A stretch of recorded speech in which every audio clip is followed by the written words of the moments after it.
Isa ako sa mga avid listeners, Sir Dave. Gusto ko lang magkwento. Ako nga pala si Jonathan, isang OFW sa Middle East. 5 taon na ako nagtatrabaho bilang electrician dito sa isang malaking construction company. Sanay na ako sa init ng desyerto, sa maingay na site, at sa lungkot ng gabi sa barracks na tinatawag naming accommodation. Pero may isang gabing di ko makalimutan na nagbago ang pananaw ko tungkol sa mga kwentong multo sa abroad. Ang accommodation namin ay isang lumang gusali sa desyerto. Mga 30 minuto ang layo mula sa mismong site. 2 palapag lang, may tig-6 na kwarto kada side. At sa gitna ay parang maliit na courtyard na may mga patay na halaman. Sabi ng mga naunang batch ng mga Pinoy doon, dati raw ospital yun ng dekada 80 pa. Pero nang matigil, ginawa na lang tirahan ng mga manggagawa. Hindi ko naman pinansin noon hanggang sa dumating ang buwan ng Ramadan. Karamihan sa mga kasamahan naming Arabo ay umuuwi sa pamilya nila tuwing ganitong panahon. Kaya halos kami-kami lang mga Pinoy at ilang Nepali ang natira. Mas tahimik ang paligid, mas malamig ang hangin sa gabi, at mas ramdam ang kalungkutan sa bawat sulok ng accommodation. Pagkatapos ng trabaho, diretso kami sa kwarto. 3 kami doon. Ako, si June, at si Melvin. Si June, medyo palabiro, habang si Melvin naman, tahimik at mahilig makinig ng old song bago matulog. Noong una, wala kaming napapansin kahit anong kakaiba. Pero ilang gabi pa lang ang lumipas, nagsimula na yung mga maliliit na bagay na hindi mo agad mapapansin kung hindi mo pagbibigyan ng pansin. Isang gabi, habang nagluluto ako sa maliit naming kitchen, napansin kong parang may tao sa may pintuan ng courtyard. Nakatayo lang. Akala ko si Melvin kasi pareho sila ng height at build. Pero nang sumilip ako, wala naman. Natawa pa ako at sinabi kay John, "Ina, baka gutom lang ako." Pero nang sumunod na gabi, ganun ulit. May anino sa pinto at pag tinitigan mo, biglang mawawala. Nag-umpisa nang mapansin ni John din. Minsan daw, habang natutulog siya, naririnig niyang may naglalakad sa hallway. Parang may bitbit na mabigat. Ang mas nakapagtataka, tuwing tinitignan niya sa labas, wala naman daw tao. Pero makikita mong gumagalaw yung kurtina kahit sarado lahat ng bintana. Kinabukasan, tinanong namin yung Nepali na naka-assign sa kabilang kwarto. Ngumiti lang siya sabay sabing, "Old place, many stories here. Long time ago, people die here. No talk." Nagtawanan kami, pero halata sa boses niya na hindi siya nagbibiro. Ilang araw pa ang lumipas. Isang madaling araw, nagising ako dahil may narinig akong parang iyak ng babae. Mahina lang, parang galing sa labas ng bintana namin. Pinakiramdaman ko muna, baka panaginip lang. Pero nung tumilat ako, nakita kong gising din si Melvin.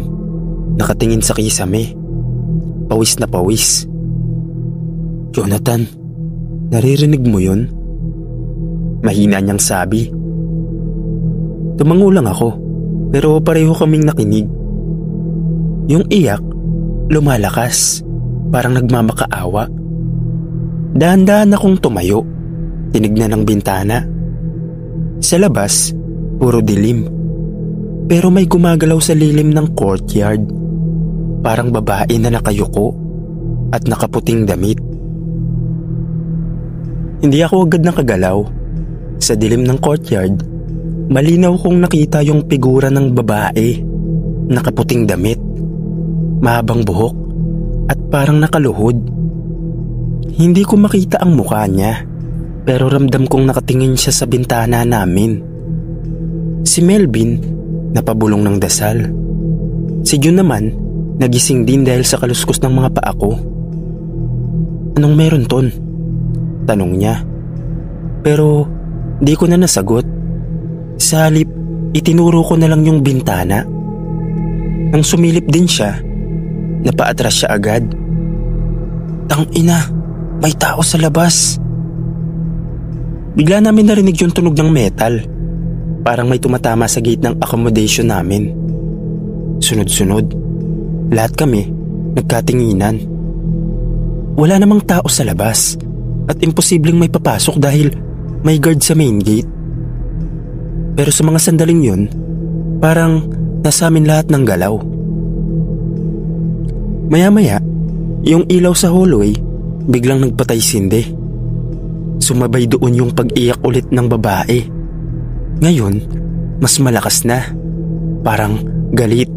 Parang humahagulgol sa mismong pinto namin. "Jonathan, isara mo na yung bintana," sabi ni Jun.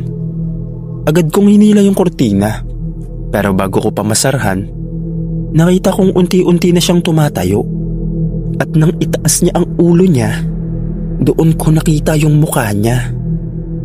Puro dugo ang bibig.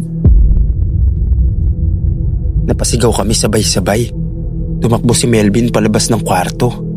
Pero pagbukas ng pinto, malamig na hangin ang bumulaga.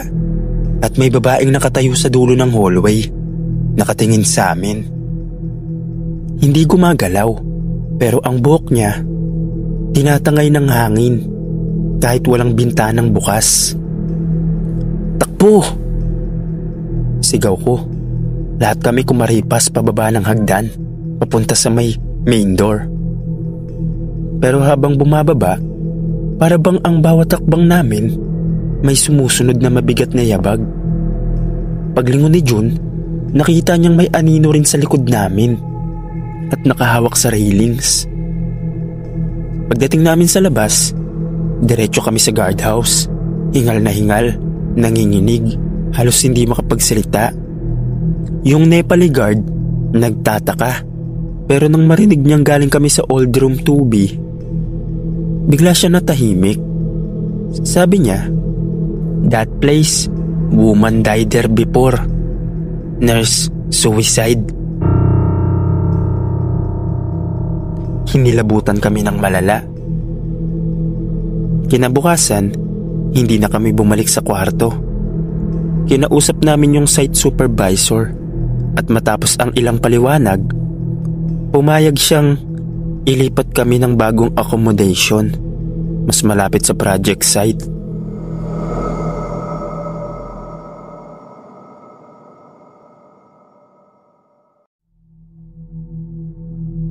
Ay nga pala sa mga admin, ako si Luz. Gusto ko lang ibahagi yung kwentong to na hanggang ngayon ay hindi ko pa rin makalimutan. Naganap ito noong taong 2018 sa Kuwait, sa bahay ng dati kong amo sa Sulaybiyah. Noong una, akala ko simpleng trabaho lang sa abroad ang haharapin ko. Mag-alaga ng bata, maglinis ng bahay, at makipagkasundo sa mga amo. Pero mali pala ako. May mga bagay pala na hindi mo mababayaran ng kahit gaano kalaking sahod, lalo na kapag kalaban mo ay hindi mo nakikita. Pagdating ko sa Kuwait, maayos naman lahat. Mabait ang amo kong babae, si Madam Noor. Tahimik at laging nakapustura. Ang mister niya naman, si Sir Khalid. Bihirang umuwi dahil nagtatrabaho sa oil field. May isa silang anak, si Yara, 7 taong gulang. Tahimik at laging naglalaro mag-isa. Ang bahay nila ay 2 palapag, gawa sa puting tiles sa labas at may malaking gate na bakal. Pero ang kakaiba, sa likod ng bahay ay may maliit na extension room. Doon daw ako titira. Noong unang gabi ko ron, ramdam ko agad ang lamig. Hindi lang dahil sa aircon, kundi dahil parang may mabigat sa hangin. Habang nag-aayos ako ng gamit, napansin ko na parang may shadow sa labas ng bintana. Akala ko si Madam. Pero nang silipin ko, wala namang tao. Inisip ko na baka pagod lang ako sa biyahe. Makalipas ang ilang araw, napansin ko ang kakaibang kilos ni Yara. Madalas siyang nakaupo sa sahig ng kwarto niya, nakikipaglaro sa mga laruan. Pero may kakaiba. Parang may kausap siya. Minsan, naririnig ko pa siyang tumatawa mag-isa. "Yara, sinong kausap mo?" Tanong ko minsan. Ngumiti lang siya sabay sabing, "My friend, she sleep in the mirror." Akala ko, laro lang ng bata. Pero nang pumasok ako sa kwarto, napansin ko ang salamin sa tapat ng kama niya at may manipis na crack sa gilid. At parang may kahit sarado naman ang bintana. Kinabukasan, habang naglilinis ako ng second floor, bigla ko narinig si Madam na sumisigaw ng malakas mula sa kusina. Pagbaba ko, nakita kong nabasag ang isang baso sa sahig, pero ang mukha ni Madam namumutla. "Luz, don't go near the back room at night ever."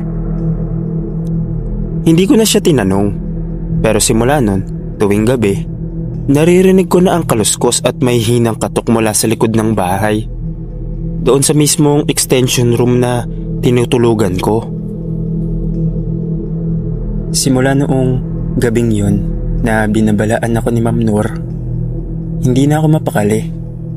Kahit pagod sa trabaho, hindi ako agad nakakatulog. Madalas kong marinig ang may hinang kaluskos sa likod ng pader. Minsan parang may humihinga sa tabi ng kama ko. Isang gabi, mga 2:00 ng madaling araw, nagising ako sa tunog ng parang humahaplos sa pinto ng kwarto ko. Mahina lang, pero tuloy-tuloy. Akala ko kung anong hayop lang, pero wala namang alaga sa bahay. Naramdaman ko ang malamig na hangin kahit sarado ang lahat ng bintana. Kinuha ko ang cellphone ko, ginamit kong flashlight, at dahan-dahan kong binuksan ang pinto. Sa dilim ng pasilyo, may nakita akong anino. Parang bata, nakatayo, nakatalikod. "Yara?" Tawag ko. Hindi siya gumalaw. Nang lumapit ako ng konti, bigla siyang lumingon. Pero hindi si Yara ang nakita ko. Kakaiba ang itsura niya at kakaiba rin ang ngiti. Napatras ako. Napasara ang pinto at mabilis kong nilak. Narinig ko pa ang may hinang katok, sabay mahinang tawa sa labas. Kinabukasan, pagbangon ko, parang wala lang nangyari. Pero pakiramdam kong may nagbago sa bahay. Tahimik si Yara buong araw. Nang tanungin ko kung anong problema, sabi niya lang, "She's angry at you. You saw her." Kinilabutan ako. Nang gabing yon, hindi ako makatulog. Sa labas ng bintana, parang may mga kamay na humahawak sa salamin. Tapos bigla kong naamoy ang amoy ng nasusunog. Parang kandila o insenso. Paglabas ko ng kwarto, nakita kong bukas ang pinto ng likod na dapat laging nakasarado. Sa loob, madilim. Pero sa gitna ng sahig, may bilog na abo. Parang ginamit sa ritual. Sa paligid nito, may mga lumang litrato. At isa doon, ako. Larawan ko na kinuha ko lang ilang linggo bago ako dumating sa Kuwait. Bago pa ako makatakbo, may malamig na hangin na dumaan. Sabay may bumulong sa tenga ko. "You shouldn't be here." Sumigaw ako, tumakbo palabas, at nakita kong gising si Madam Nur. Nagdarasal lang mabilis habang umiiyak. Tinulungan niya akong makalabas ng bahay at dinala kami sa kapitbahay. Kinabukasan, dumating ang isang matandang imam. Habang nagdadasal siya sa loob, bigla raw nagbagsakan ng mga gamit sa kwarto ni Yara. Ayon sa imam, may jinn na matagal nang nakatira sa bahay at ginagamit si Yara para makausap ang mga tao. Pagkatapos ng ritual, pinauwi ako ni Madam. Umiiyak siya habang nag-aabot ng pera. Sabay sabing, "Luz, forgive me. I didn't know she chose you."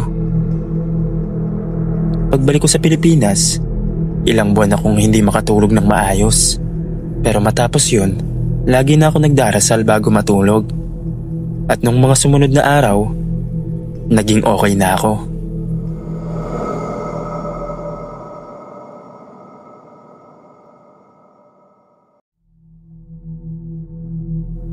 Ako si May, isang OFW sa Qatar. At 3 taon na ako nagtatrabaho bilang kasambahay. Simple lang dapat ang trabaho ko. Maglinis ng bahay, maglaba, at tumulong sa mga bata. Pero nang mapunta ako sa isang pamilya, doon ko naranasan ang pinakang nakakatakot na karanasan sa buhay ko. Ang pamilya ay mukhang disente. Si Madam Laila, tahimik na babae, laging nakaitim. Si Sir Hassan, halos hindi nagsasalita. At 3 anak, mga tahimik din. Parang laging takot magsalita. Pagpasok ko pa lang, ramdam ko na agad yung kakaibang atmosphere. Masyadong tahimik ang bahay, kahit malaki. Parang walang tao. Ang mga ilaw laging dim. At may amoy ng insenso na parang nasusunog na dahon sa bawat kwarto. Noong unang linggo ko, maayos naman. Ginagawa ko trabaho ko. Binibigyan nila ako ng pagkain at tahimik lang kami. Pero napansin ko, tuwing 12:00 ng gabi, nagigising ako sa tunog ng mga yabag. Sabay may parang humuhuni. Mahabang tunog na parang dasal. Akala ko nung una, nagdadasal lang sila. Pero iba yung tono. Mabagal, paulit-ulit, at may halong boses ng mga bata. Isang gabi, hindi na ako nakatiis. Sumilip ako mula sa pintuan ng kwarto ko. Sa sala, nakaluhod silang lahat sa bilog. May hawak na kandila. Sa gitna, may larawan ng batang babae na may itim na mata. Parang lumang drawing. Ang ilaw ng kandila kumikislap at sabay-sabay silang nagbubulong sa salitang hindi ko maintindihan. Kinabukasan, nagtanong ako kay Madam kung sino yung nasa larawan. Bigla siyang tumingin sa akin ng matalim. "Don't ask questions," sabi niya sabay alis. Simula noon, naging kakaiba ang pakikitungo nila sa akin. Parang lagi nakamasid. Minsan, pag naglilinis ako ng kwarto, may mga bagay akong nakikita na hindi ko dapat makita. Mga papel na may simbolo, mga maliit na bote ng dugo, at minsan, parang buhok na nakatali sa tela. Tuwing sinusubukan kong itapon, nawawala rin ito kinabukasan. Parang bumabalik sa parehong lugar. Isang gabi, nagising akong parang may humahaplos sa buhok ko. Akala ko hangin lang. Pero nang tumingin ako sa paahan ng kama, may batang babaeng nakatayo, duguan ng mata, at nakangiti. "Ate, halika na. Sama ka na sa amin." Mahina niyang sabi. Napasigaw ako. Dumating si Madam. Walang emosyon at hinawakan ng braso ko. "Huwag kang sumigaw. Hindi siya masama. Bahagi siya ng pamilya," sabi niya. Kinabukasan, nagpaalam akong may sakit ako at humiling ng ilang araw na pahinga. Pinayagan naman nila, pero sa gabi bago ako umalis, narinig ko ulit yung dasal sa sala. Ngayon, mas malakas. Dahan-dahan akong sumilip mula sa bintana ng kwarto. Doon ko nakita Nasa gitna si Madam. Hawak ang kamay ng bata na nakita ko kagabi. Pero imposible yun. Kasi patay na pala yung batang yun ayon sa kwento ng kapitbahay. Hindi na ako nag-aksaya ng oras. Pagkarating ng umaga, nagkunwari akong may bibilhin. Pero diretsong tumakbo ako palabas at tinawagan ang agency ko. Makalipas ang 2 araw, nailipat ako sa ibang employer. Pag alis ko, nag-message pa sa akin si Madam. Bakit ka umalis nang walang paalam? Hindi pa tapos ang dasal. Hindi ko na sinagot. Hanggang ngayon, tuwing naiisip ko yung bahay na yon, kinikilabutan pa rin ako. Pero ang importante, nakalis na ako ron.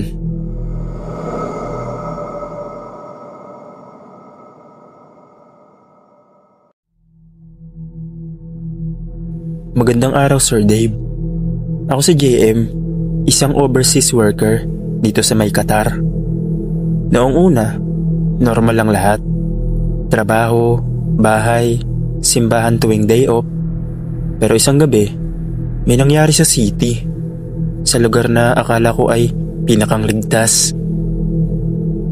Galing ako noon sa tindahan, mga bandang 9:00 ng gabi. Malamig ang hangin at tahimik ang kalsada. Kakaiba para sa city. Habang naglalakad ako papunta sa may bus stop, napansin kong may isang alley sa gilid ng building na hindi ko pa nadadaanan noon. May ilaw doon pero mahina. Kulay dilaw na parang malapit nang mapundi. Dahil curious ako, tumingin ako saglit. Sa una, normal lang. Mga basurahan, pader at lumang pintuan. Pero nang tumagal ang tingin ko, may napansin akong parang tao sa dulo. Nakatalikod siya, nakatayo lang at hindi gumagalaw. Akala ko, isa lang sa mga trabahador na nag-aayos o nagpapahinga. Kaya hindi ko pinansin. Pero nang tumingin ako ulit, napansin kong kakaiba ang tindig niya. Parang sobrang payat, mahaba ang braso. At kahit nakatalikod, ramdam kong nakatingin siya sa direksyon ko. Lumapit ako ng konti. Sinubukang silipin ng mas malinaw. Pero nang tamaan siya ng ilaw mula sa poste, doon ko nakita. Parang wala siyang anino. At ang liig niya ay parang mas mahaba kaysa sa normal. Nakasuot siya ng gray na damit na mahaba, pero luma at basa. Kinilabutan ako. Hindi ko na tinapos ang tingin. Agad akong umatras at naglakad ng mabilis palayo. Hindi na ako lumingon. Habang naglalakad ako, ramdam kong may malamig na hangin na parang sumusunod sa likod ko. Pagdating ko sa kanto, lumingon ako saglit. Wala na ang ilaw sa alley. Pag-uwi ko sa bahay ng amo ko, hindi ko na masyadong inisip. Pero simula nung gabing yon, tuwing dumadaan ako sa parehong kalsada, parang may mga matang nakatingin sa akin mula sa mga madidilim na sulok. Hindi ko alam kung tao ba talaga yon o kung isa sa mga nilalang na madalas ikwento ng mga lokal. Yung tinatawag nilang warin. Ang aninong nakakabit sa bawat tao. Pagkalipas ng isang gabi mula nang makita ko yung nilalang sa alley, sinubukan kong kalimutan ng lahat. Baka pagod lang ako noon o baka guni-guni lang. Pero isang gabi, halos mag-aalas 10 na, napilitan akong dumaan ulit sa parehong daan dahil wala nang ibang ruta papunta sa bus stop. Tahimik ang lugar, ang mga ilaw sa poste, mahina. At paglapit ko sa mismong alley, napansin kong bukas ulit yung ilaw na dati kong nakita. Yung kulay dilaw na parang mapupundi na. Para bang inaanyayahan akong lumapit.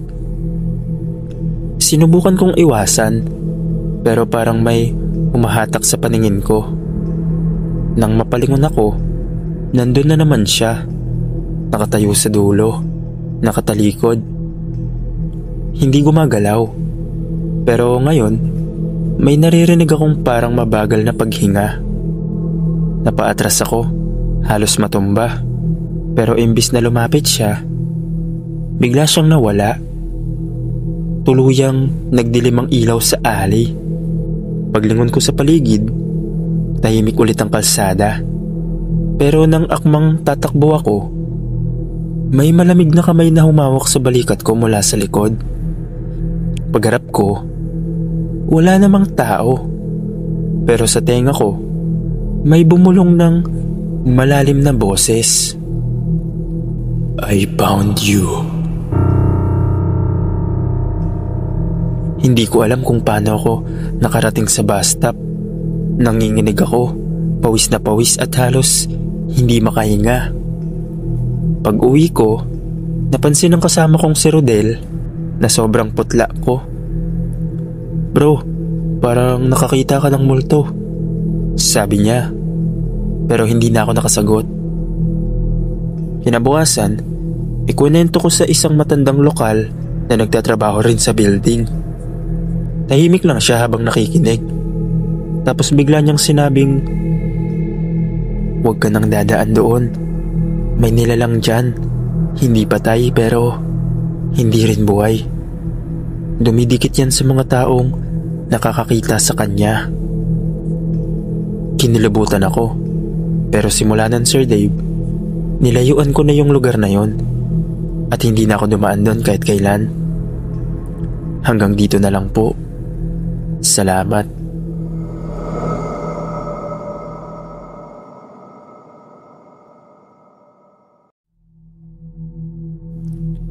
Ako si Vincent, isang maintenance staff sa isang pribadong ospital dito sa Qatar City.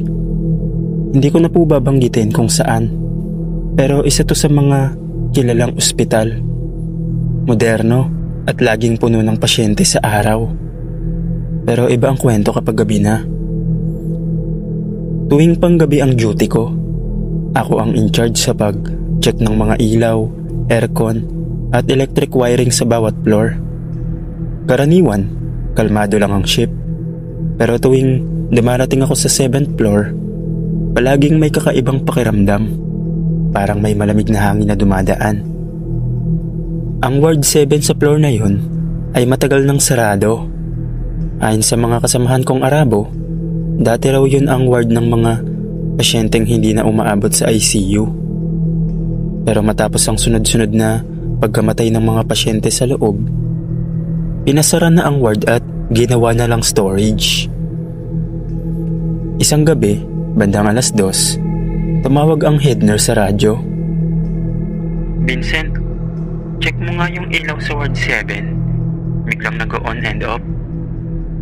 Napatigil ako. Alam kong walang tao ron at nakalakang pinto. Pero dahil trabaho ko yun, wala akong nagawa kundi pumunta. Paglapit ko pa lang sa dulo ng hallway, kita ko na agad sa salamin ng pinto na nagpapatay sindi nga ang mga ilaw sa loob. Mahina kong pinihit ang seradura gamit ang spare key. Pagbukas ko, sinalubong ako ng malamig na hangin at amoy ng lumang gamot. Siyempre walang tao, mga lumang kama at mga lumang stand na kalawangin. Pero ang mga fluorescent light, nagpi-flicker pa rin. Nang silipin ko ang pinakandulo ng ward, napansin kong parang may nakaupong tao sa kama. Nakaputing gown, nakayuko, mahaba ang buhok. Akala ko, isa lang sa mga staff na nagpapahinga. "Hello? Maintenance lang po ako." Tawag ko, pero hindi siya sumagot. Lumapit ako, pero nang mapansin kong hindi gumagalaw yung tao, tinapat ko yung flashlight ko. Tapos, biglang nawala. Kinilabutan ako. Umatras ako ng dahan-dahan. Pero biglang namatay lahat ng ilaw sa loob ng ward. Nagdilim. Tanging tunog lang ng mahinang beep mula sa isang lumang sira na monitor ang naririnig. Habang hawak ko ang flashlight, nakita ko sa pader ang anino ng isang babae. Pero wala naman tao sa harap ko. Hello? Sabi ko ulit. Nanginginig na ang boses ko. Unti-unting gumalaw ang anino. Umarap sa akin. Pero nang itutok ko ang ilaw, wala pa ring tao. Paglingon ko sa kaliwa, doon ko siya nakita. Nakatayo sa pagitan ng dalawang kama. May dugong tumutulo sa mata. Mabilis akong umatras, pero parang lumalapit siya kahit hindi gumagalaw ang mga paa niya. At nagpatay-sindi ang ilaw. Tapos mas lumalapit siya. Hanggang sa nasa harapan ko na siya. Ang lamig ng hininga niya. At sa tenga ko, bumulong siya. Hindi pa kami tapos dito. Napasigaw ako at tumakbo palabas ng ward. Pagkalabas ko sa hallway, tuloy-tuloy akong bumaba sa elevator. Kahit nanginginig pa ang kamay ko, pumasok ako ng elevator. At nang bumukas yung elevator, ando na yung babae sa harap ng pinto. Napasigaw ako ng malakas. Tapos, bigla akong nagising. Panaginip lang pala. Wala pala akong pasok dahil day off ko. Natutulog lang pala ako sa bahay. Pero, kinikilabutan pa rin ako. Hindi ko alam kung bakit ko napanaginipan yun. Pero wala namang ward 7 sa pinagtatrabahuan ko. Pero matapos yun, pinabayaan ko na. Hanggang dito na lang po. Maraming salamat.